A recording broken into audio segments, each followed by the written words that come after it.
శుక్లాంబరధరం విష్ణుం శశివర్ణం చతుర్భుజం ప్రసన్నవదనం ధ్యాయేత్ సర్వవిఘ్నోపశాంతయే. ఓం గం గణపతయే నమః. ఓం శ్రీమాత్రే నమః. ఓం శ్రీ గురుభ్యో నమః. ఓం శ్రీ మహాసరస్వత్యై నమో నమః.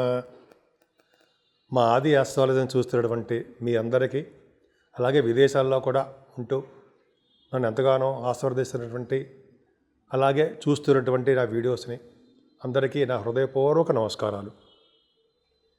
ఇప్పుడు మనం 1 జనవరి 2026 నుండి 31 డిసెంబర్ 2026 అంటే 12 నెలల పాటు రాబోయే సంవత్సరం అనమాట. ఈ సంవత్సరంలో గ్రహాల యొక్క ప్రభావం ఎలా ఉంటుంది, అలాగే 12 రాసుల వాళ్ళకి గ్రహాలు ఇచ్చే ప్రభావం ఎలా ఉంటుందో ఇప్పుడు మనం తెలుసుకుందామండి. మెయిన్ ఏంటంటే ఇప్పుడు జనరల్గా గ్రహాలు ఏ గ్రహాలు ఎక్కడ ఉన్నాయో తెలుసుకుందాం. ముందుగా గురుగ్రహం, గురువుగారు ఉచ్చ స్థితిలో ఉన్నారు. అది చాలా అద్భుతం. 5 degrees దగ్గర పరమోచ్చలో ఉంటాడు ఆయన. 2nd జూన్ నుండి అంటే 2026 అనమాట నుండి 30th అక్టోబర్ వరకు కూడా 2026 వరకు కూడా ఆయన ఎగ్జాల్టేషన్లో ఉచ్చ స్థితిలో ఉంటారు ఆయన. తర్వాత గురుడు సింహరాశిలాగా మారుతున్నాడు 31st అక్టోబర్ నుంచి. అక్కడి నుంచి అసలు సంవత్సరం మొత్తం ఉంటాడు ఆయన. అంతేకాకుండా కుజుడు కూడా నీచ స్థితిలోకి వస్తాడండి, కర్కాటకంలో ఉంటాడు. 18 సెప్టెంబర్ 2026 నుండి 30th నవంబర్ 40 days వరకు కూడా ఆయన నీచ స్థితిలో ఉంటాడు ఆయన. సో నీచ స్థితిలో ఉన్నప్పటికీ ఒక ఉచ్చగ్రహంతో కలిసి ఉండడం వలన నీచభంగ రాజయోగం కుజుడికి ఏర్పడింది. అద్భుతం. తర్వాత అంతేకాకుండా ఈ కుజుడే మళ్ళీ ఇంకోసారి జనవరి 2026 ఎగ్జాల్టేషన్ ఉంటాడండి ఆయన. అంటే మకర రాశిలో ఉంటాడు ఆయన, ఎగ్జాల్టేషన్లో ఉంటాడు. అంటే ఉచ్చస్థితిలో 2 గ్రహాలు ఉచ్చస్థితిలో ఉండడం, గురుడు ఉచ్చలో ఉండడం, కుజుడు ఎగ్జాల్టేషన్లో ఉండడం గొప్ప అదృష్టం అండి. సంవత్సరం మొత్తం కూడా చాలా బాగుంటుంది. అంతేకాకుండా రాహు కూడా ఆల్మోస్ట్ 6th డిసెంబర్ నుంచి ఉంటాడు అనుకోండి, అది పెద్ద ప్రాబ్లం ఏం కాదు. నవంబర్ వరకు కూడా రాహు మీకు కుంభరాశిలోను, కేతువు కూడా సింహరాశిలో ఉంటాడు. అంటే 5th డిసెంబర్ని మాత్రము మారుతారు వాళ్ళు. అంటే సింహరాశిలోంచి కర్కాటక రాశిలోకి కేతువు మారడము, కుంభరాశిలోంచి అలాగే మకర రాశిలోకి రాహు మారడం జరుగుతుంది ఆల్మోస్ట్ డిసెంబర్ ఎండింగ్లో. సరే, అది పక్క పెడితే శని కుజుల కాంబినేషన్ మళ్ళీ కుజుడు 3వసారి వస్తున్నాడు. కుజుడు 3rd ఏప్రిల్ అండి నుండి అలాగే 10th మే 40 days వరకు కుజుడు ఎక్కడ ఉంటాడు, శనితో కలిసి ఉంటున్నాడు. శనీశ్వరుడు ఎక్కడున్నాడు, మీనరాశిలో ఉన్నాడు. మీనరాశిలో శని కుజులు కాంబినేషన్ కలయిక అనేది తెలుసుకోవాలండి మనం. చాలా ఇంపార్టెంట్. ఎందుకంటే గ్రహ యుద్ధం జరుగుతుంటుంది ఇక్కడ. ఎప్పుడు కూడా శని కుజులు కలిసి ఉండడం చాలా తప్పు. అంటే డిగ్రీస్లో కుజుడు ముందుంటే గ్రహ యుద్ధంలో కుజుడు గెలుస్తూ ఉంటాడు. సరే, అది పక్కన చెప్తాం, మొత్తం చెప్పుకుందాము. గ్రహాల యొక్క ప్రభావము ఈ విధంగా ఉందండి. సో ఈ విధంగా మనకి మెయిన్ గ్రహాలు శనీశ్వరుడు, రాహువు, కేతువు, గురుడు, ఈ మెయిన్ కాంబినేషన్స్ ఈ సంవత్సరం మొత్తం రూల్ చేస్తూ ఉంటారు, ప్లస్ కుజుడు. సో ఈ విధంగా మనం చెప్పుకుందాము. కన్యారాశి వారికి ఈ సంవత్సరం మొత్తం కూడా గురు బలము, కుజుడు బలాలు ఎక్కువ ఉన్నాయండి. గురు కుజులు బలాలు ఎక్కువ ఉండము, రాహుకేతువులు కూడా మీకు యోగించడంతో పాటు ముఖ్యంగా కుజుడు యొక్క యోగంతో ఎక్కువ ఉండడానికి అవకాశం ఉందండి. ముఖ్యంగా మీ రాశి వారికి అంటే కన్యా రాశి వారికి ఫైనాన్షియల్గా ఎప్పుడు ఇబ్బంది పడరు. కాకపోతే శనీశ్వరుడు కుజుడు చూడడం వల్ల ఎప్పుడు చికాకుగా ఉంటారు, కోపంగా ఉంటారు, ఏ పని కూడా సక్సెస్ఫుల్గా చేయరు, నెగిటివ్ ఆలోచనలు ఎక్కువ ఉంటూ ఉంటాయి మీకు. అంటే సరే, కుజుడి ప్రభావం అనేది అంత అద్భుతం కాదు శనీశ్వరుడు చూడడం వల్ల. పైగా శని సప్తమ స్థానానికి వచ్చి చెప్పుకుందాము. ఫైనాన్షియల్గా ఏమాత్రం ఇబ్బంది పడరు మీరు. ఫైనాన్షియల్గా ఆర్థికంగా మీరు నిలదొక్కుంటారు శుక్రుడి ప్రభావం వల్ల. అలాగే కుటుంబంలో కూడా వృద్ధి కలుగుతూ ఉంటుంది. కొంతమంది గాయకులకు బ్రహ్మాండంగా పాట పాడుతుంటారు. అలాగే మీ సోదరుడికి, మీ తమ్ముడు ఉంటే తమ్ముడికి, వాళ్ళకి కానీ, చెల్లెలు ఉంటే చెల్లెళ్ళకి కానీ ఈ సంవత్సరం మొత్తం కూడా చాలా బాగుంటుంది వాళ్ళకి. ముఖ్యంగా జూన్ నుంచి మీకు ప్రయాణాలు ఉంటున్నాయి. అంటే షార్ట్ జర్నీస్ ఎక్కువ చేస్తారు మీరు. అలాగే మీకు ఉన్న ఆలోచనలు చాలా మంచి ఆలోచనలు వస్తూ ఉంటాయి, దాన్ని కార్యరూపం దాలుస్తుంటారు. వే ఆఫ్ లివింగ్ స్టైల్ బాగుంటుంది, ధైర్యం ఎక్కువ, ఆభరణాలు కొనుక్కుంటుంటారు, తీర్థయాత్రలు చేస్తారు మీరు. ఎందుకంటే 3వ భావాన్ని గురుడు చూసాడా, 3వ భావాధిపతి ఉచ్చస్థితిలో ఉన్నా మీకు ఈ సంవత్సరంలో తీర్థయాత్రలు తప్పవు జూన్లో. పైగా ఎందుకంటే జూన్లో కదా గురుడు మారుతున్నాడు, జూన్లోనే గురుడు మీ 3వ భావం చూస్తున్నాడు కాబట్టి తీర్థయాత్రలు తప్పవు. అంతేకాకుండా ధైర్యంగా ప్రతి పని ముందంజలో ఉంటారు మీరు. ఏ పని మొదలుపెట్టినా ఆ పని మధ్యలో వదిలేసే తత్వం మీకు కాదు.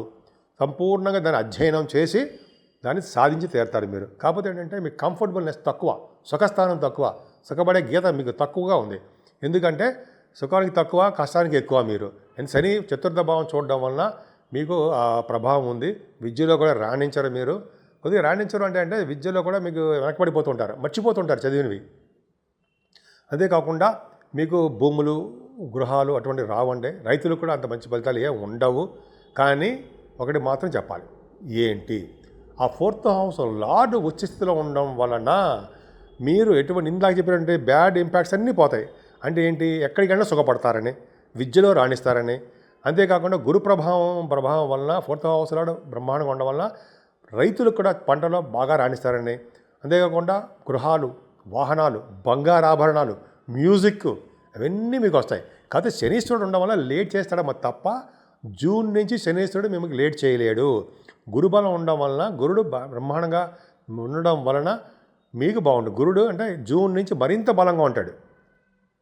జనవరి నుంచి కూడా గురుబలం చతుర్థ భావానికి ఉండడం వలన కూడా మీకు యోగమే, కంఫర్టబుల్నెస్ ఉంటాయి, కష్టపడతారు, దాని తగ్గట్టుగా సుఖపడడానికి అవకాశాలు ఎక్కువ ఉన్నాయి.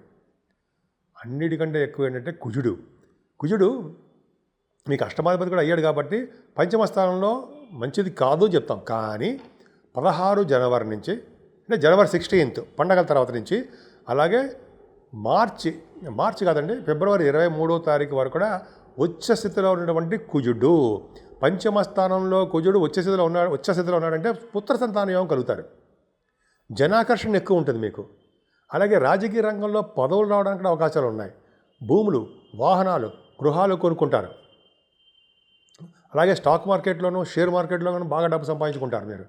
పుత్ర సంతానం, పుత్రుల వల్ల యోగ్యత కలుగుతుంది. మీ సంతానం వలన మీకు బాగుంటుంది. మీ సంతానం డెవలప్మెంట్స్ ఎక్కువ ఉంటాయి. పుత్రులకి బాగా డెవలప్మెంట్స్ ఉంటాయి కన్యా రాశి వాళ్ళకి. ఎందుకు అంటే కుజుడు ఉండడం వలన, కుజుడు పుత్ర సంతానం కారకుడు కాబట్టి పుత్రులకు గురుదృష్టి కూడా ఉండడం వల్ల, గురుదృష్టి లేదనుకంటే పంచమ స్థానానికి ఉంది గురుదృష్టి, సంతానం డెవలప్మెంట్స్ ఖచ్చితంగా ఎక్కువ ఉంటుంది. స్టాక్ మార్కెట్లోనూ, సాహిత్య రంగంలోనూ, కళారంగంలో కూడా మీకు అభిరుచి ఉండి తీరుతుంది, ఉంది కూడా. అద్భుతం అండి. రాహు చాలా బాగున్నాడు కదండి. రాహు 6వ భావంలో ఉండి మిమ్మల్ని సర్వదా కాపాడుతున్నాడు.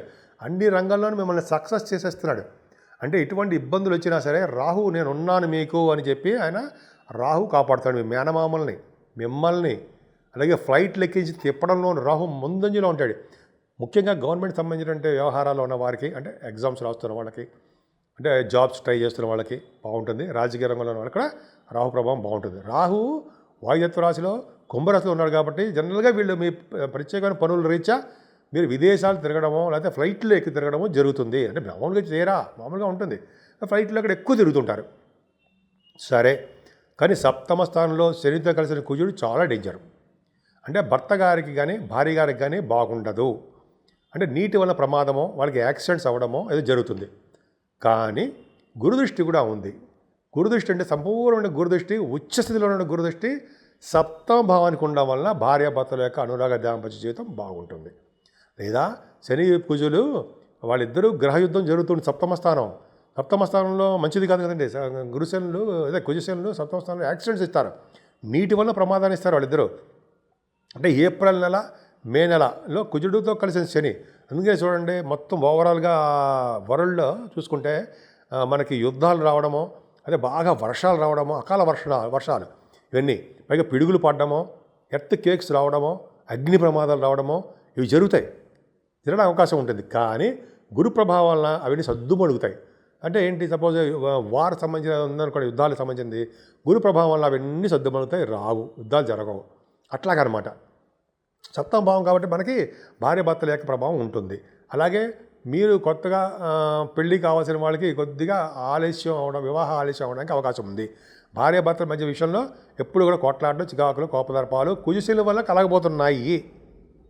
సరే, భాగ్యాధిపతి శుక్రుడు భాగ్యస్థానానికి సరిచూడడం వల్ల కొద్దిగా మీకు ఉన్నతమైన విద్య రీత్యా విదేశాలు వెళ్ళడానికి స్లో అయిపోతూ ఉంటుంది. స్లో అవుతూ ఉంటుంది. అంటే విదేశ పర్యటన, షూటింగ్లు కానీ, లేకపోతే విద్య కానీ, వ్యాపారం కానీ చికాకులు పడతారు. కానీ దశమస్థానాన్ని కుజుడు చూడడం వలన రియల్ ఎస్టేట్ రంగంలో ఉన్న వారికి చాలా బాగుంటుందండి. ముఖ్యంగా దశమస్థానాన్ని కుజుడు చూడడం వలన కూడా సాఫ్ట్వేర్ రంగ ఉద్యోగస్తులు కూడా కన్యారాశి వాళ్ళకి కలిసి వస్తుంది అని చెప్పచ్చు. అద్భుతం, అదే గొప్ప అదృష్టం అండి. కుజగురులు కాంబినేషను అద్భుతము. ఇక అత్యంత రాజయోగం కుజగురులు. మీకంటే జూన్ నెల నుంచి మీకు గురుడు ఉచ్చస్థితిలోకి రావడము, జూన్ 2 కుజుడు కూడా నీచస్థితిలో ఉంటాడండి. అంటే సెప్టెంబర్ 18 నుంచి ఆల్మోస్ట్ నవంబర్ వరకు ఉంటాడు. గురుమంగళ యోగం. ఓ పక్కనేమో కుజుడు ఎగ్జాల్టేషన్లో జనవరి ఫిబ్రవరి నెలలో, ఓ పక్కనేమో కుజుడు నీచస్థితిలో ఉన్నప్పటికీ గురుడు వల్ల నీచభంగ రాజయోగం లాభస్థానంలో ఏర్పడింది. ఉండడం వల్ల ఉత్సాహంతో ఉరకలు వేస్తూ ఉంటారు. మీరు చైతన్యవంతులుగా ఉంటారు ఎప్పుడు కూడా. అలాగా మీరు పోటీ పరీక్షల్లో ఉత్తీర్ణత సంపాదించి తీరుతారు. ఐఏఎస్, ఐపీఎస్, సిఏ, ఐసీడబ్ల్యూ అంటే చూసారా, ఎగ్జామ్స్లోనూ, అలాగే మీరు ఏ ఎగ్జామ్స్ రాసినా ఆ ఎగ్జామ్స్లోనూ ఉత్తీర్ణత ఉంటుంది. మీ అన్నయ్యలకి బాగుంటుందండి. ముఖ్యంగా పెద్దవారికి ధన సంపాదన, బాగా డబ్బులు సంపాదించుకుంటారు. రియల్ ఎస్టేట్ రంగంలో బాగా డబ్బులు, మీకు అధికమైన లాభాలు వస్తాయి. జూన్ నుంచి నవంబర్ లోపల మీ రియల్ ఎస్టేట్ రంగం భూమి పెరుగుతుంది. కన్యా రాశి వాళ్ళకి భూములు కూడా కొనుక్కుంటారు. బహుశా ఇళ్ళు కొనుక్కోవడమో భూములు కొనుక్కోవడమో జరుగుతుందండి. రాజకీయ రంగంలో ఉన్న వారికి ఈ కుజగురుల కాంబినేషన్ ఉంటుందండి. రాజకీయ రంగంలో ఉన్న వారికి, అలాగే న్యాయవాదులకి, అంటే న్యాయవాదులు అంటే తెలుసు కదా, లాయర్స్ అంటాం వాళ్ళకి, బ్యాంకింగ్ రంగంలో ఉన్న వారికి, బ్యాంకింగ్ ఏజెన్సీలో ఉన్న వారికి కుజగురుల కాంబినేషన్ పర్ఫెక్ట్గా ఉంటుంది. అలాగే వీరు గురు కుజుల కాంబినేషన్ వల్ల వీళ్ళు సంఘంలో బాగా పేరు ప్రఖ్యాతులు తెచ్చుకుంటారు. డబ్బులు బాగా ఉంటాయండి వీళ్ళకి. అంటే గురుడు లాభస్థానంలో ఉండడం వల్ల ఎటువంటి మిగతా గ్రహాలు యోగించకపోయినా గురుబలం వలన జూన్ నుంచి కన్యా రాశి వాళ్ళకి ఎదురులేని పీరియడ్. సంవత్సరం మొత్తం కూడా, అంటే 6 నెలల పాటు వాళ్ళకి తిరుగు ఉండదు. సో 12వ భావంలో గురుడు ఉండడం వలన వాళ్ళు తీర్థయాత్ర చేయడం వలన, సన్మానాలు జరగడం వలన, లేకపోతే దైవ దర్శనం వలన డబ్బులు ఖర్చు అయిపోతూ ఉంటాయి. సో కన్యా రాశి వాళ్ళకి ముఖ్యంగా మీరు ఈ సంవత్సరంలో కూడా మీరు గంగా పుష్కరాలు కాదండి, మీకు యమునా నది పుష్కరాలు చేస్తారు. మీరు ఆ పుష్కర స్నానం మీకు యోగ్యత కలిగి ఉంది. ఎందుకంటే గురుడు ఉన్నాడు కదా కర్కాటక రాశిలో, ఖచ్చితంగా మీరు వెళ్తారు. సో ఈ విధంగా మీరు కుజుడిని సుబ్రహ్మణ్య స్వామి పూజించిన, అమ్మవారిని పూజించిన, దక్షిణామూర్తి గారిని పూజించాలి ఎక్కువగా. దత్తాత్రేయ స్వామి వారిని, అలాగే దక్షిణామూర్తి స్వామిని పూజించడం ఖచ్చితంగా చేయాలి. శివాభిషేకాలు, అలాగే విష్ణు ఆరాధన, సుబ్రహ్మణ్య స్వామి క్షేత్ర దర్శనాలు చేసుకుంటే అద్భుతమైన ఫలితాలు కన్యా రాశి వారికి ఉంటాయి. మా ఆది ఆస్ట్రాలజీ నుంచి నేను మాట్లాడుతానండి. ఆదినారాయణరావు శర్మ. మీ జాతకాలు చూపించుకోవాలనుకుంటే మా ఆది ఆస్ట్రాలజీని సందర్శించండి. అదే ఫోన్ చేయండి, లేదా వాట్సాప్లో కూడా మీరు మెసేజ్లు పెట్టినా కూడా నేను చూస్తాను, ఇమ్మీడియట్గా రెస్పాండ్ అవుతాను. ఈ మధ్యకాలంలో నేను ఆస్ట్రేలియా ప్రయాణం చేయడము, ఆస్ట్రేలియా టూర్ ఉండడం వల్ల నేను 4 నెలల పాటు నా ఫోన్ అందుబాటులో లేదు. కానీ అయినప్పటికీ కూడా నేను ఆస్ట్రేలియాలోను, అమెరికాలోను, మన ఇండియాలో కూడా జాతకాలు చాలామంది చెప్పాను. సరే, అది పక్క పెడితే ఈ సంవత్సరం మొత్తం కూడా ఫలితాలు ఎలా ఉండబోతున్నాయి, మీ జాతకాల ప్రకారం ఎలా ఉండబోతున్నారు, అంటే ఉద్యోగాలు కావాలనుకున్న వాళ్ళకి కానీ, లేదా సంతానం లేని వాళ్ళకి కానీ, లేకపోతే చాలా విధాలుగా వివాహం కాని వాళ్ళకి కానీ, ఇవన్నీ ఉంటాయి, ప్రాబ్లమ్స్ ఉంటాయి కదా. మీ జాతకాలు తెలుసుకోవాలనుకుంటే మా ఆది ఆస్ట్రాలజీని నాకు ఫోన్ చేయండి. నేను తప్ప ఎవరు జాతకాలు చెప్పరు. ఎందుకంటే డెప్త్గా చేయడము, మీతో మాట్లాడడం కూడా నేనే చేస్తుంటాను, వేరే వాళ్ళు ఎవరు ఉండరు. ఆది ఆస్ట్రాలజీ అంటే ట్రస్ట్, నమ్మకం. ఆ నమ్మకాన్నే క్రియేట్ చేస్తూ ఉంటాను నేను. అందుకనే ఎవరిని పెట్టుకోలేదు, నేనే మీకు ఫోన్లో మాట్లాడుతూ ఉంటాను. సరే, అది పక్కకు పెడితే ఈ సంవత్సరం మొత్తం కూడా 12 రాసుల వాళ్ళు కూడా పూజించవలసిన దేవుడు శివుడు, అలాగే దక్షిణామూర్తిని పూజించడం వలన, ఎందుకంటే గురు ప్రభావం ఉంటుంది కాబట్టి దక్షిణామూర్తిని పూజించడం వల్ల మీకు సర్వ శుభాలు జరగడానికి అవకాశాలు ఎక్కువ ఉన్నాయండి. ముఖ్యంగా చదువు బాగా వస్తుంది, విద్యలో బాగా రాణిస్తారు. అంతేకాకుండా సుబ్రహ్మణ్యేశ్వర స్వామి ఆరాధన ఎక్కువ చేసుకోవాలి సంవత్సరం మొత్తం కూడా. ఎందుకంటే సుబ్రహ్మణ్యేశ్వర స్వామి కుజుడు ఉచ్చస్థితిలోనే ఉంటున్నాడు, శని భగవాన్తో కలిసి ఉంటున్నాడు, శనీశ్వరుడితోటి, అలాగే కుజుడు నీచస్థితిలోనే ఉంటున్నాడు. 3 రకాలుగా ప్లే చేస్తాడు ఆయన రోల్. కాబట్టి సుబ్రహ్మణ్యేశ్వర స్వామిని ఖచ్చితంగా పూజించాల్సిందే. వీలుంటే 6 పుణ్యక్షేత్రాలు దర్శనాలు చేసుకోవడమో, అయితే మన ఊళ్ళోనే ఎక్కడ సుబ్రహ్మణ్య స్వామి ఉంటే ఆయనకు పూజ చేయడం చేయాలి. అంతేకాకుండా వెంకటేశ్వర స్వామి ఆరాధన మర్చిపోకూడదండి. ఎందుకంటే శనీశ్వరుడి ప్రభావం ఉంటుంది కాబట్టి అన్ని రాశుల మీద వక్రగతిలో కూడా ఉన్నాడు కాబట్టి వెంకటేశ్వర స్వామి ఆరాధన, విష్ణు ఆరాధన, శ్రీహరిని పూజించడం వల్ల సకల శుభాలు కలుగుతాయి. అంతేకాకుండా అమ్మవారు మీకు ఇష్టమైన అమ్మవారిని పూజించడం వల్ల రాహు ప్రభావం కూడా తగ్గుతుందండి. లలితా సహస్రనామాలు, లలితాదేవి అంటాం సరే, ఆవిడని పూజించడం వల్ల కూడా మంచి ఫలితాలు బ్రహ్మాండంగా ఉంటాయి. సో 12 రాసుల వాళ్ళకి శుభాలు జరగాలని, మీరు అనుకున్న కోరికలు మంచివన్నీ మీకు ఈ సంవత్సరం మొత్తం అన్నీ జరగాలని నేను మనస్ఫూర్తిగా కోరుకుంటున్నాను.